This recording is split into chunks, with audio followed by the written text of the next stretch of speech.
Subhanallah walhamdu.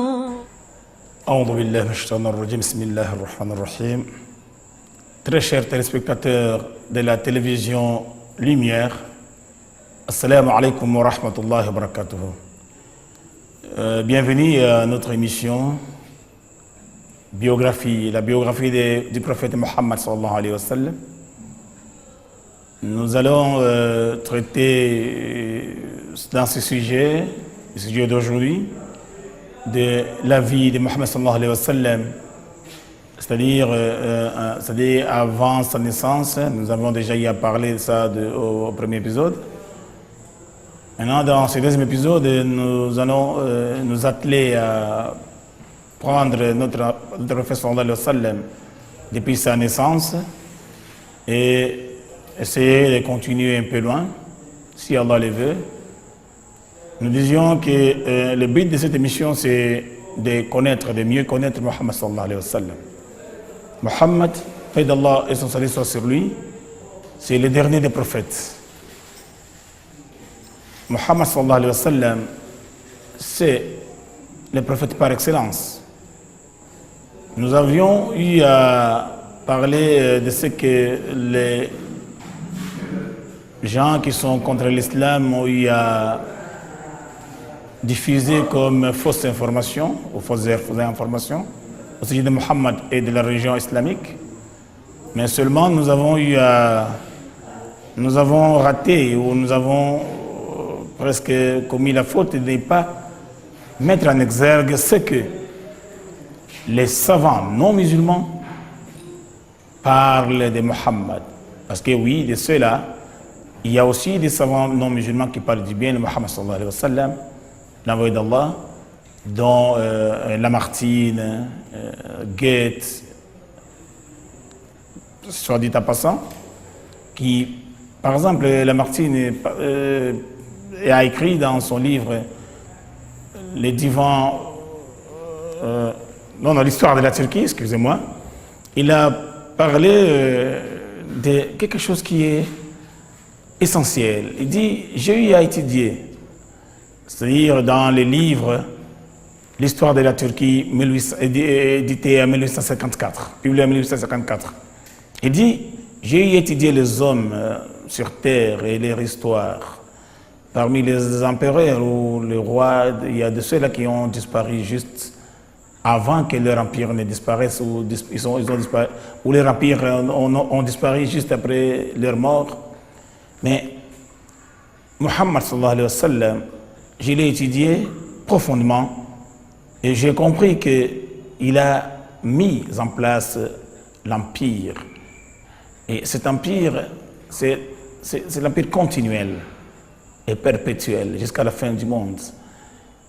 Alors il conclut en disant, moins qu'un Dieu, plus qu'un homme, un prophète. Et que ce soit Goethe, que ce soit Lamartine, ils vous disent carrément qu'ils n'ont jamais vu sur terre quelqu'un qui égale Mohammed sallallahu alayhi wa sallam, de tout le temps. Alors, on tenait à le dire, parce qu'il n'y a pas que les mauvaises langues parmi ceux-là qui ne sont pas musulmans, mais il y a aussi des vrais chercheurs, des gens conscients et honnêtes dans ce qu'ils font. Alors, nous étions arrivés à la naissance de Mohammed sallallahu alayhi wa sallam. Le prophète sallallahu alayhi wa sallam, lorsqu'il est né, disais-je, qu'il y avait les édifices, en fait, ce sont les balcons du palais de Kisra, Khosroès pour les Grecs, Kisra pour les Arabes, Khosro, Anushirwan pour les Perses. Dans son palais, il y avait 14 balcons qui étaient cassés lorsque Mohammed sallallahu alayhi wa sallam était né.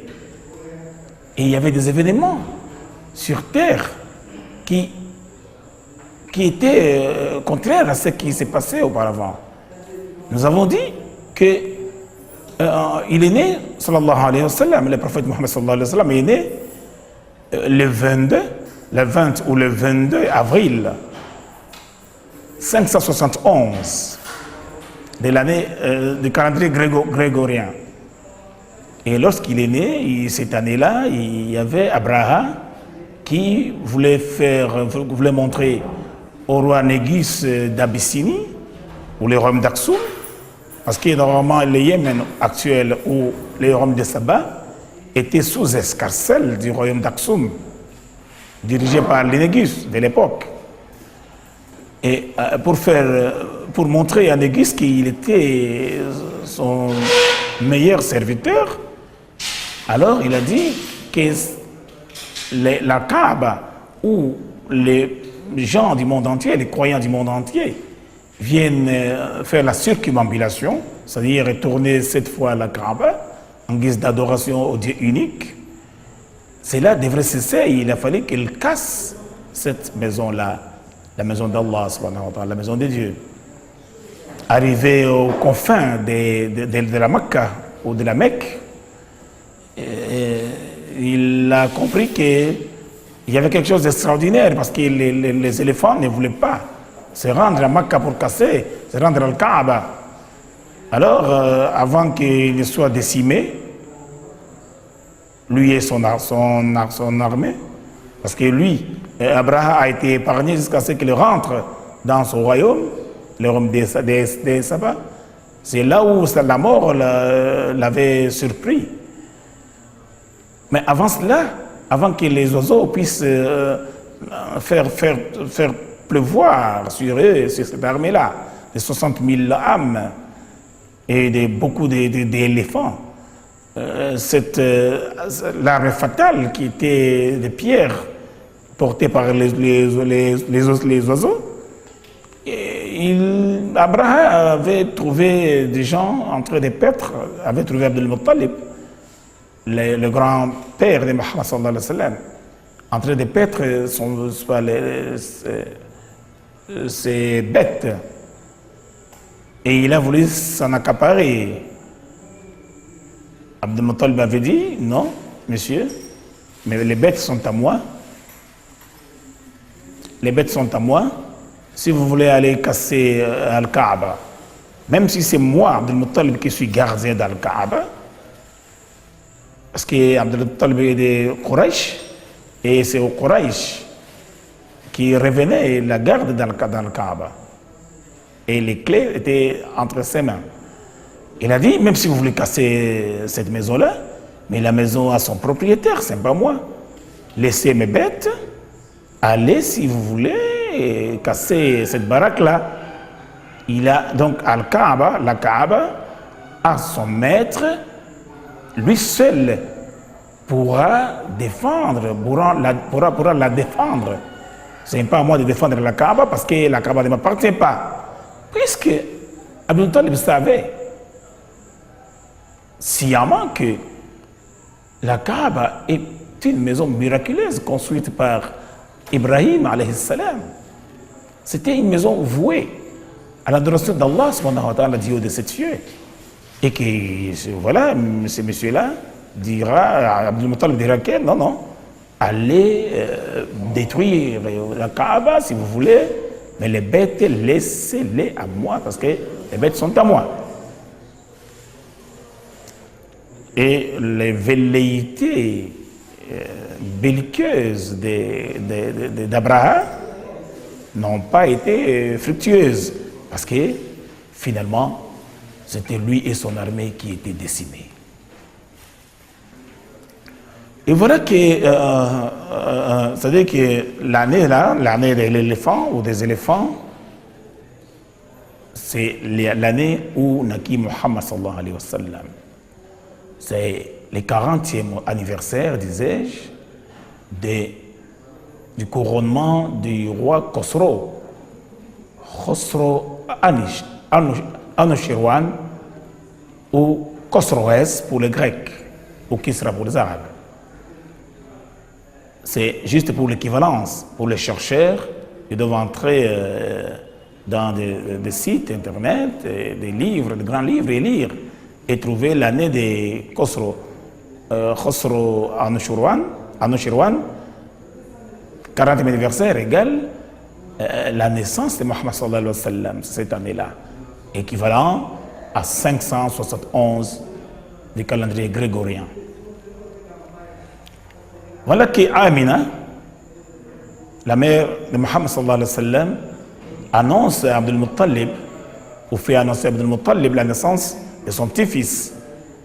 Abdul Muttalib, tout joyeux, prend son petit-fils entre ses mains, descend vite à Al-Kaaba, la maison d'Allah, pour aller glorifier le Créateur suprême, de lui avoir donné ce petit-fils qui séchera désormais ses larmes, parce que Abdul Muttalib a pleuré son fils, Abdullah, qui était le plus beau de ses fils. Et c'est lui-là même qui devrait être immolé, parce que le prophète Mohammed sallallahu alayhi wa sallam disait: je suis moi le produit des deux immolations, les petits-fils des deux personnes qui étaient vouées à l'immolation. Oui, ces deux personnes sont Abdullah et Ismaïl, plus loin, le fils d'Ibrahim alayhi salam, l'envoyé d'Allah. En fait, pour essayer de parler un peu d'Abdullah, comment est-ce qu'il devrait être immolé, c'est que Abdullah, disons, Abdul Muttalib disait: si le Créateur m'a donné 10 enfants, je prendrai un. Disons, si Dieu m'a donné 10 garçons qui pourraient être là pour me défendre, c'est-à-dire que j'aurais avec moi une vraie armée, alors je prendrai un et je le sacrifierai pour les remercier, lui, le Créateur des cieux et de la terre. Et alors, arriva qu'il a eu 10 enfants, 10 garçons, et il a fait des rêves pour lui rappeler qu'il devrait égorger l'un de ses garçons. Alors, il a tiré au sort. Voilà Abdul Muttalib qui tire au sort, et chaque fois qu'il tire au sort, il a vu que le fils à égorger, c'était Abdullah. Et il regretta. C'était son plus beau fils et le plus obéissant. Comment il devrait l'égorger? Mais c'était comme ça. Et il a pris son fils pour aller l'égorger. Et chemin faisant, il est allé voir disons ce qu'on peut appeler aujourd'hui un charlatan, une dame qui savait lire, ou disons qui prétendait lire dans les temps ou dans les étoiles.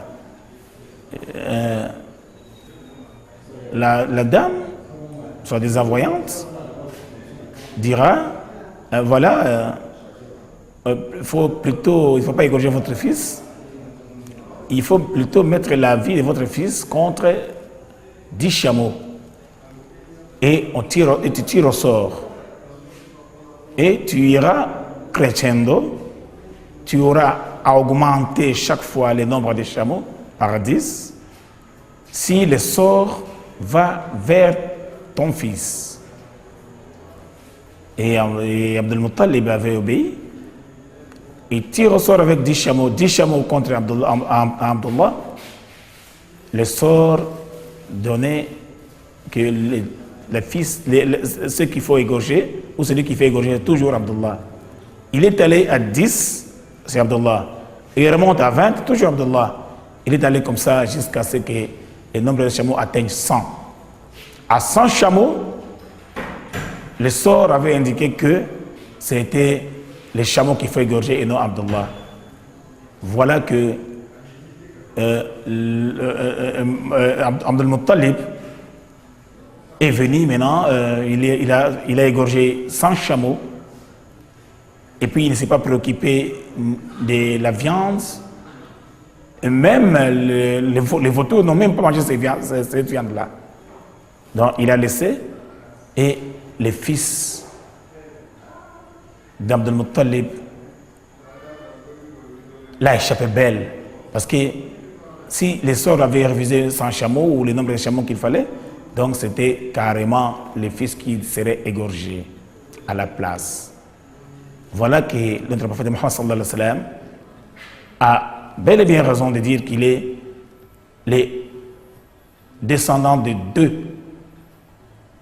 ces deux ancêtres qui devraient être égorgés.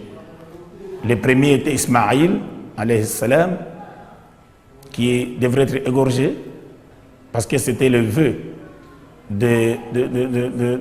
d'Ibrahim, son père, qui avait dit à Allah s'il lui donnait un fils pour lui montrer son amour, il devrait même égorger ces fils-là. Ça, c'est une autre affaire. Donc, en revenant à notre prophète Mohammed sallallahu alayhi wa sallam, nous disons que, et voilà que Abdullah était mort presque 2 mois avant la naissance de Mohammed sallallahu alayhi wa sallam. Et voilà que Amina annonce à Abdul Muttalib, son grand-père, le grand-père de Mohammed sallallahu alayhi wa sallam, que voilà, votre enfant, même s'il est mort, a laissé un enfant. Voilà l'enfant qui vient de naître. Et Abdul Muttalib descend dans la Kaaba, glorifie le Seigneur, créateur des cieux et de la terre, et lui donne le nom de Muhammad, sallallahu alayhi wa sallam. Un nom qui, avant le nom de Muhammad, avant d'être nommé Muhammad, sallallahu alayhi wa sallam, personne n'a jamais été nommé ainsi chez les Arabes. Aucun Arabe auparavant n'a jamais eu le nom de Muhammad. Le tout premier, c'est notre prophète, l'envoyé d'Allah, Muhammad sallallahu alayhi wa sallam. Et Abdul Muttalib attendra 7 jours après pour circoncire son petit-fils, Muhammad sallallahu alayhi wa sallam. J'insiste sur le mot la circoncision, parce qu'il y a certains livres qui circuleraient ou qui ont eu à circuler à un certain moment, qui disaient que Muhammad sallallahu alayhi wa sallam était né circoncis. Absolument pas. Notre prophète Muhammad sallallahu alayhi wa sallam était né comme tous les enfants. Certains miracles étaient là, mais la circoncision était bel et bien là au 7e jour. Et voilà que, alhamdulillah, Muhammad sallallahu alayhi wa sallam est circoncis. Abdul Muttalib le lave et lui fait boire l'eau Zamzam, l'eau miraculeuse. Cette eau miraculeuse sortie des pieds ou sous les pieds d'Ismaïl alayhi salam. L'ancêtre, parmi les ancêtres de Muhammad sallallahu alayhi wa sallam, il y a Ismaïl, parce que j'avais cité cela dans sa généalogie au premier épisode. Et disons, l'enfant rentre chez sa maman. Maintenant, il faudrait chercher une nourrice. Alors, la première nourrice a donné du lait maternel à notre prophète Muhammad sallallahu alayhi wa sallam s'appelle Thuwayba. Thuwayba, après sa mère, c'est-à-dire que le prophète sallallahu alayhi wa sallam a d'abord eu à se nourrir du lait maternel de sa mère, Amina, et la première nourrice à lui donner du lait maternel, c'est Thuwayba. Après Thuwayba, il y a Halima As-Saadiya. Et Halima As-Saadiya nous raconte la façon dont elle est venue avec son mari à Makka chercher des enfants pour qu'ils puissent servir de nourrices. Elles sont arrivées, les femmes de Bani Saad sont venues à Makka chercher des enfants. C'était la pratique à l'époque, parce que les Mekwa qui étaient d'une grande bourgade, d'une grande ville, cherchaient à donner leurs enfants aux nourrices venus des villages pour que les enfants puissent apprendre un bon arabe dès le bas âge et qu'ils puissent être pas, loin des péripéties d'une histoire comme une mauvaise façon de vivre dans des grandes villes. Alors Halima Saadia était venue avec son mari. Ils sont venus pas seulement avec son mari, parce qu'il y avait aussi d'autres femmes qui étaient venues chercher des enfants pour lesquels elles serviront des nourrices jusqu'à Makkah. Et ce jour-là, Halima Saadia raconte qu'aucune d'entre nous ne voulait prendre un orphelin. On parlait de Muhammad sallallahu alayhi wa sallam. Et malheureusement, toutes mes amies ont eu à prendre des enfants, sauf moi. Au moment où on devrait partir, je me suis dit, j'ai dit à mon mari, j'ai horreur de rentrer comme ça sans aucun enfant. Laissez-moi aller prendre cet enfant d'orphelin, même si son grand-père ou sa mère n'aura rien à me donner. Autant y aller autant rentrer à Bani Saad avec cet orphelin-là.